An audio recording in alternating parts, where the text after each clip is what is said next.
성도 여러분 반갑습니다. 오늘도 하나님의 은혜 가운데 평안한 하루 보내셨습니까? 매일 매 순간순간 우리 주님과 동행하며 하나님의 나라의 기쁨, 천국의 행복을 누리는 여러분 모두가 될 수 있기를 바랍니다.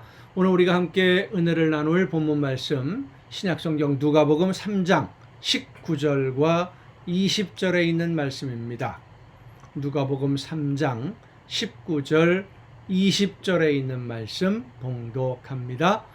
분봉왕 헤롯은 그의 동생 아내 헤로디아의 일과 또 자기가 행한 모든 악한 일로 말미암아 요한에게 책망을 받고 그 위에 한 가지 악을 더하여 요한을 옥에 가두니라. 아멘. 정치적인 문제에 대해서 이야기를 한다라고 하는 것이 참 어렵습니다. 왜냐하면 정치적인 성향이나 이념의 성향이 제각각 다르기 때문입니다. 정치적인 성향, 이념의 성향이 다르기 때문에 이 정치적인 문제에 대해서 무엇이 옳으냐, 그르냐 이런 이야기를 하는 것이 참 조심스럽고 어렵습니다. 하지만 우리가 분명히 알아야 되는 것은 하나님의 말씀에 비추어 보아서 옳고 그름은 분명히 판단해야 됩니다.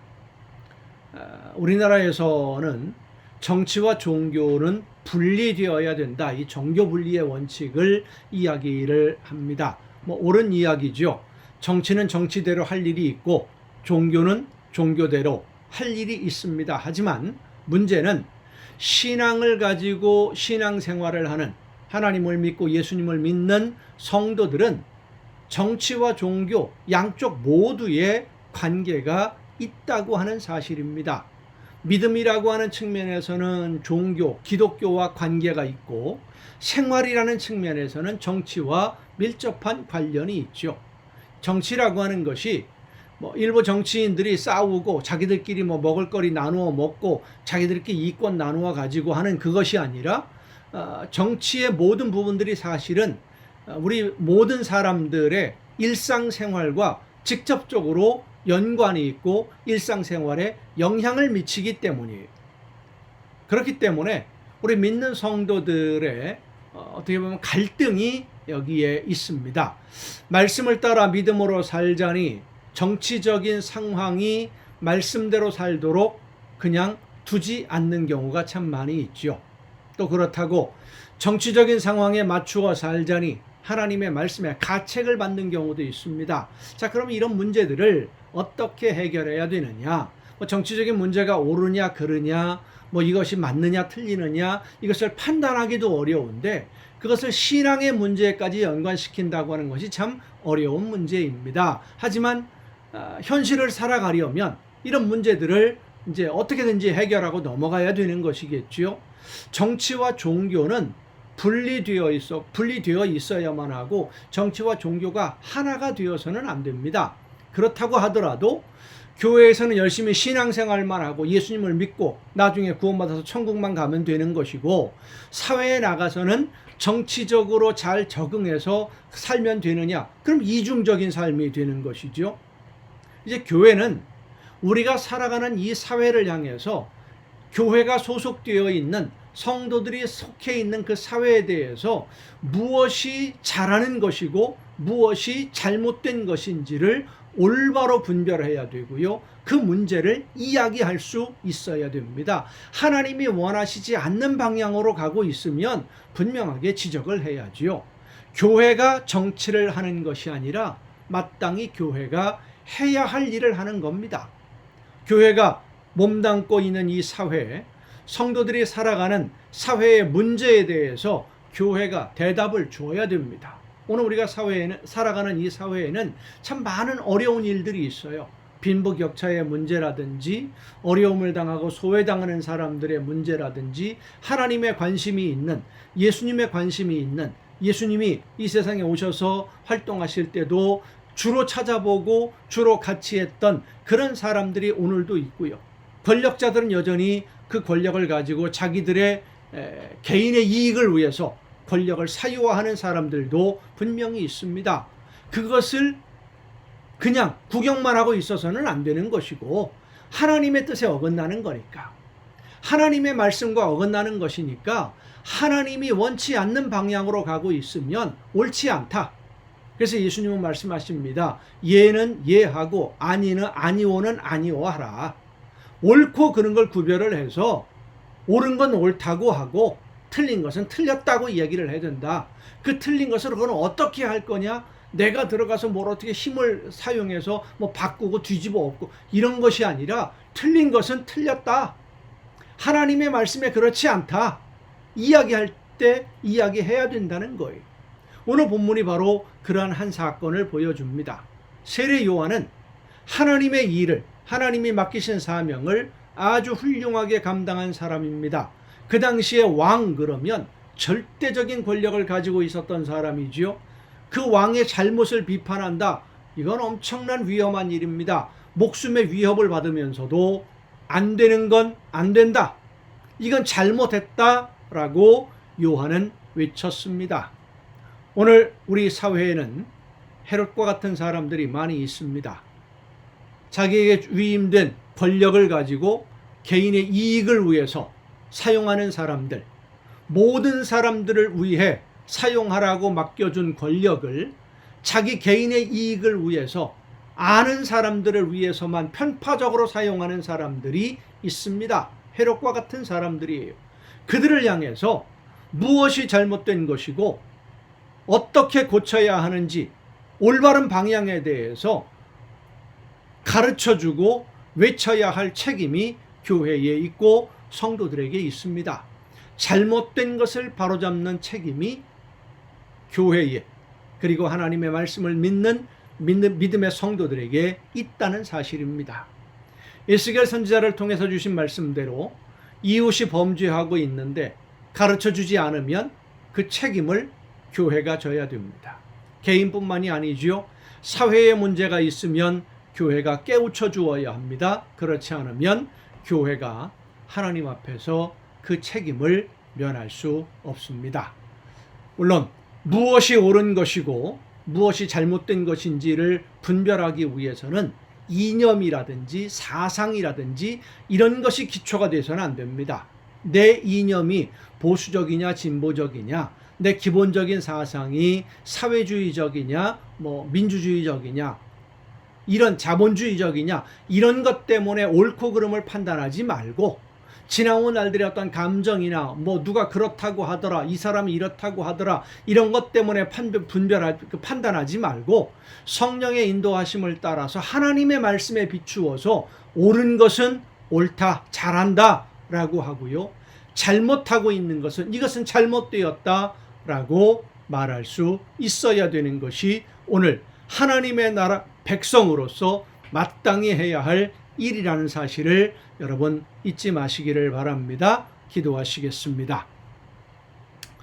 오늘도 연약한 저희들을 통해서 하나님이 원하시는 뜻을 이루기를 기뻐하시는 아버지 하나님, 하나님이 계획하신 일들, 하나님이 원하시는 아름다운 하나님의 나라의 질서가 우리가 살아가는 이 세상에서도 이루어질 수 있도록 옳은 것은 옳다 하고 잘못된 것은 잘못되었다고, 그른 것은 그르다고 말할 수 있도록 저희들에게 영적인 분별력을 더하여 주시옵소서.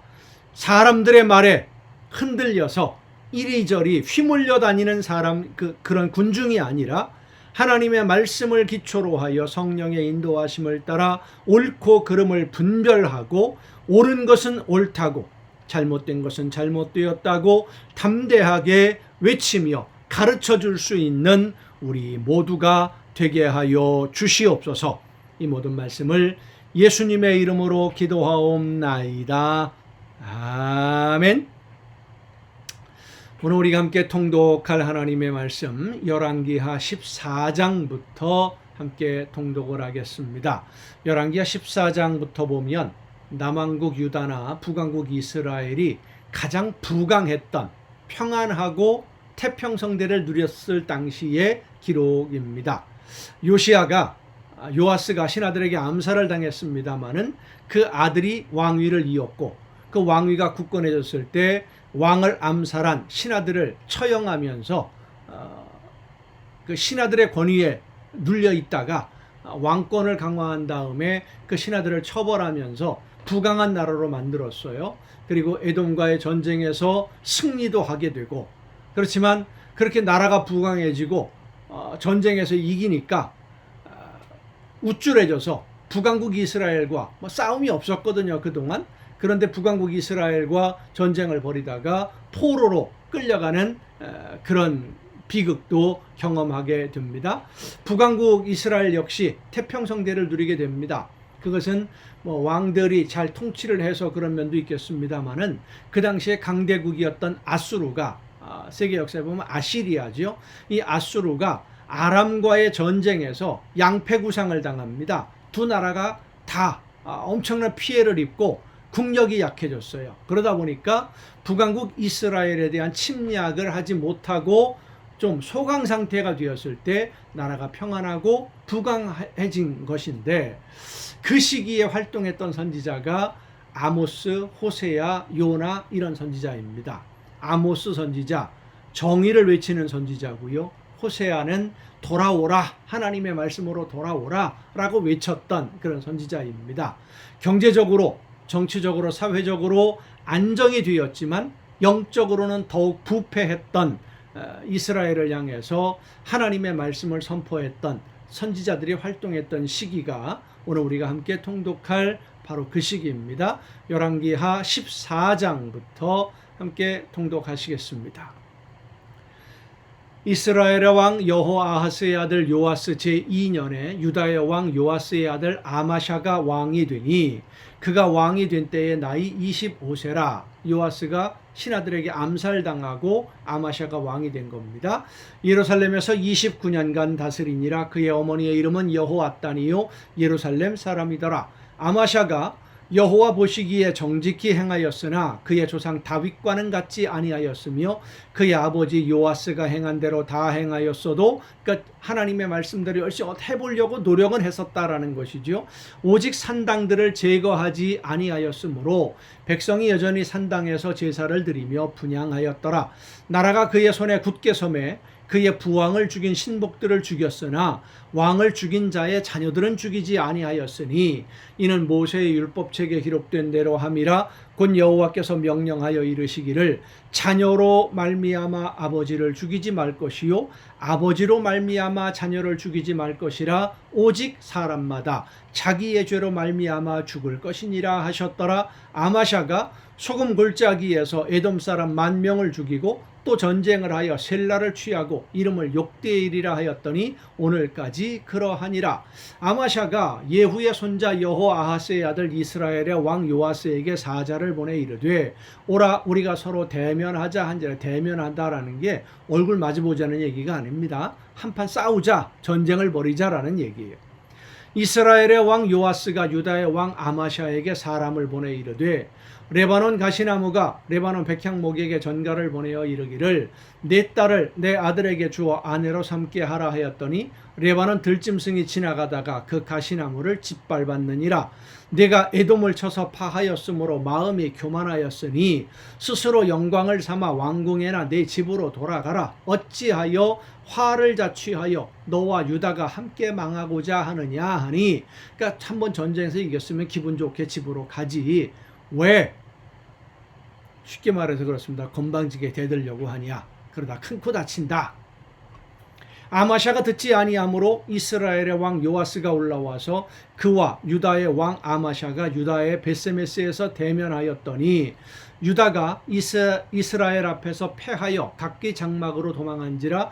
이스라엘 왕 요아스가 베세메스에서 아하시아의 손자 요아스의 아들 유다 왕 아마샤를 사로잡고 예루살렘에 이르러 예루살렘 성벽을 에브라임 문에서부터 성 모퉁이까지 400규빗을 헐고, 또 여호와의 성전과 왕궁 곳간에 있는 금 은과 모든 기명을 탈취하고, 또 사람을 볼모로 잡고서 사마리아로 돌아갔더라.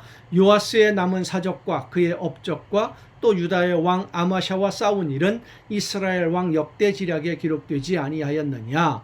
요아스가 그의 조상들과 함께 자매 이스라엘 왕들과 함께 사마리아에 함께 장사되고 그의 아들 여로보암이 대신하여 왕이 되니라. 이스라엘의 왕 여호아하스의 아들 요아스가 죽은 후에도 유다의 왕 요아스의 아들 아마샤가 15년간을 생존하였더라. 아마샤의 남은 행적은 유다 왕 역대 지략에 기록되지 아니하였느냐. 예루살렘에서 무리가 그를 반역한 고로 그가 라기스로 도망하였더니 반역한 무리가 사람을 라기스로 따라보내 그를 거기서 죽이게 하고 그 시체를 말에 실어다가 예루살렘에서 그의 조상들과 함께 다윗성에 장사하니라. 유다 온 백성이 아사리아를 그의 아버지 아마샤를 대신하여 왕으로 삼으니 그때의 그의 나이가 16세라. 그러니까 아마샤의 아버지도 암살을 당하고 아마샤도 암살을 당합니다. 신하들에게. 아마샤가 그의 조상들과 함께 잔 후에 아사리아가 엘랏을 건축하여 유다에 복귀시켰더라. 유다의 왕 요아스의 아들 아마샤 제15년에 이스라엘의 왕 요아스의 아들 여로보암이 처음에 이스라엘을 세운 남북왕국이 갈라질 때죠. 그때 여로보암이 아닙니다. 그래서 보통 이 여로보암을 요아스의 아들 여로보암을 여로보암 2세라고 보통 부릅니다. 여로보암이 사마리아에서 왕이 되어 41년간 다스렸으며 여호와 보시기에 악을 행하여 이스라엘에게 범죄하게 한 느밧의 아들 여로보암의 모든 죄에서 떠나지 아니하였더라. 이스라엘의 하나님 여호와께서 그의 종 가드 헤벨 아미떼의 아들 선지자 요나를 통하여 하신 말씀과 같이 여로보암이 이스라엘 영토를 회복하되 하맛 어귀에서부터 아라바 바다까지 하였으니 이 요나 선지자 요나입니다. 이는 여호와께서 이스라엘의 고난이 심하여 매인 자도 없고 노인 자도 없고 이스라엘을 도울 자도 없음을 보셨고 여호와께서 또 이스라엘의 이름을 천하에서 없이 하겠다고도 아니하셨으므로 요아스의 아들 여로보암의 손으로 구원하심이었더라. 여로보암의 남은 사적과 모든 행한 일과 싸운 업적과 다메섹을 회복한 일과 이전에 유다에 속하였던 하맛을 이스라엘에 돌린 일은 이스라엘 왕 역대 지략에 기록되지 아니하였느냐. 여로보암이 그의 조상 이스라엘 왕들과 함께 자고 그의 아들 스가랴가 대신하여 왕이 되니라. 15장입니다. 15장. 이스라엘 왕 여로보암 제27년에 유다 왕 아마샤의 아들 아사랴가 왕이 되니 그가 왕이 될 때의 나이가 16세라. 예루살렘에서 52년간 다스리니라. 그의 어머니의 이름은 여골리아라. 예루살렘 사람이더라. 아사랴가 그의 아버지 아마샤의 모든 행위대로 여호와 보시기에 정직히 행하였으나 오직 산당은 제거하지 아니하였으므로 백성이 여전히 그 산당에서 제사를 드리며 분향하였고 여호와께서 왕을 치셨으므로 그가 죽는 날까지 나병 환자가 되어 별궁에 거하고 왕자 요담이 왕궁을 다스리며 그 땅의 백성을 치리하였더라. 왜 이 아사랴 왕이 나병에 걸렸느냐? 역대기서에 보면 좀 더 자세하게 나오기 때문에 나중에 그 부분은 보겠습니다. 아사랴의 남은 사적과 행한 모든 일은 유다 왕 역대 지략에 기록되지 아니하였느냐? 아사랴가 그의 조상들과 함께 자매 다윗성에 그의 조상들과 함께 장사되고 그의 아들 요담이 대신하여 왕이 되니라. 유다의 왕 아사랴의 제38년에 여로보암의 아들 스가랴가 사마리아에서 6달 동안 이스라엘을 다스리며 그의 조상들의 행위대로 여호와 보시기에 악을 행하여 이스라엘로 범죄하게 한 느밧의 아들 여로보암의 죄에서 떠나지 아니한지라. 6달 동안. 그러면 또 딱 생각나는 게 있죠. 북왕국 이스라엘은 왕조가 바뀝니다. 계속 다른 가문으로. 야베스의 아들 살롬이 그를 반역하여 백성 앞에서 쳐 죽이고 대신하여 왕이 되니라. 스가랴의 남은 사적은 이스라엘 왕 역대 지략에 기록되니라. 여호와께서 예후에게 말씀하여 이르시기를 네 자손이 4대 동안 이스라엘 왕 위에 있으리라 하신 그 말씀대로 과연 그렇게 되니라. 유다 왕 우시야 제39년에 야베스의 아들 살롬이 사마리아에서 왕이 되어 한 달 동안 다스리니라. 한 달. 또 뭔 일이 벌어지죠? 가디의 아들 므나헴이 디르사에서부터 사마리아로 올라가서 야베스의 아들 살룸을 거기에서 쳐 죽이고 대신하여 왕이 되니라. 쉽게 말해서 주먹 센 사람이 왕이 되는 거예요. 이제 북왕국은. 살롬의 남은 사적과 그가 반역한 일은 이스라엘 왕 역대 지략에 기록되니라. 그때에 므나헴이 디르사에서 와서 딥사와 그 가운데 있는 모든 사람과 그 사방을 쳤으니 이는 그들이 성문을 열지 아니하였음이라. 그러므로 그들이 그곳을 치고 그 가운데에 아이벤 분열을 갈랐더라. 유다 왕 아사랴 제39년에 가디의 아들 므나헴이 이스라엘의 왕이 되어 사마리아에서 10년간 다스리며 여호와 보시기에 악을 행하여 이스라엘로 범죄하게 한 느바세 아들 여로보암의 죄에서 평생 떠나지 아니하였더라. 아수르 왕 불이 와서 그 땅을 치려하매 므나헴이 은 1000달란트를 불에게 주어서 그로 자기를 도와주게 하므로 나라를 자기 손에 굳게 세우고자 하여 그 은을 이스라엘 모든 큰 부자에게서 강탈하여 각 사람에게 은 50세겔씩 내게 하여 아수르 왕에게 주었더니 이에 아수르 왕이 되돌아가 그 땅에 머물지 아니하였더라. 므나헴의 남은 사적과 그가 행한 모든 일은 이스라엘 왕 역대지략에 기록되지 아니하였느냐. 므나헴이 그의 조상들과 함께 자고 그의 아들 부가히야가 대신하여 왕이 되니라. 유다의 왕 아사랴 제50년에 므나헴의 아들 부가히야가, 그러니까 남왕국 유다의 왕 한 사람이 있을 때 북왕국은 왕들이 몇 명이 바뀌었는지도 몰라요. 많이 바뀝니다. 므나헴의 아들 부가히야가 사마리아에서 이스라엘 왕이 되어 2년간 다스리며 또 뭔 일이 벌어집니다. 여호와 보시기에 악을 행하여 이스라엘로 범죄하게 한 느바세 아들 여로보암의 죄에서 떠나지 아니한지라. 그 장관 르말리아의 아들 베가가 반역하여 사마리아 왕궁 호위소에서 왕과 아르곱과 아리엘을 죽이되 길르앗 사람 50명과 더불어 죽이고 대신하여 왕이 되었더라. 부가히야의 남은 사적과 그가 행한 모든 일은 이스라엘 왕 역대지략에 기록되니라. 유다의 왕 아사랴 제52년에 르말리아의 아들 베가가 이스라엘 왕이 되어 사마리아에서 20년간 다스리며 여호와 보시기에 악을 행하여 이스라엘로 범죄하게 한 느바세 아들 여로보암의 죄에서 떠나지 아니하였더라. 여러분, 이 열왕기서를 보면 계속 나오죠. 느바세 아들 여로보암의 죄, 실로와 단에 금으로 송아지 형상을 만들어 놓고 이것이 우리 하나님이다 했던 바로 그 죄악입니다. 계속해서 그 금으로 송아지 형상을 만드는 우상을 섬겼다는 얘기입니다. 이스라엘 왕 베가 때에 아수르 왕 디글랏 빌레셀이 와서 이온과 아벨벳 마아가와 야노아와 게데스와 하솔과 길르앗과 갈릴리와 납달리 온 땅을 점령하고 그 백성을 사로잡아 아수르로 옮겨갔더라. 이것이 아수르 1차 포로입니다. 드디어 이스라엘이 멸망하기 시작하는 것이죠.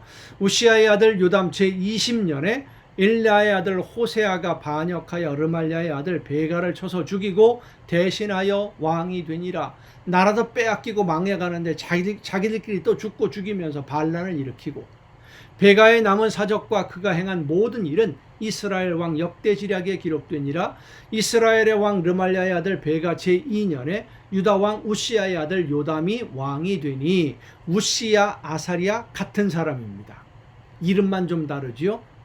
같은 사람이에요. 우시아, 나병이 들어서 평생을 고생을 했던 사람. 왜 이런 나병이 들었느냐? 역대기서에 가면 또 자세히 나옵니다만, 아까도 잠깐 언급했었습니다만은 자기가 직접 하나님의 제단 앞에서 제물을 드리려고 하다가, 제사장만 드릴 수 있는 제물을 자기가 드리려고 하다가 벌을 받아서 나병이 생긴 사람이 바로 이 우시아입니다. 나이가 25세라 예루살렘에서 16년간 다스리니라. 그의 어머니의 이름은 여루사라 사독의 딸이더라.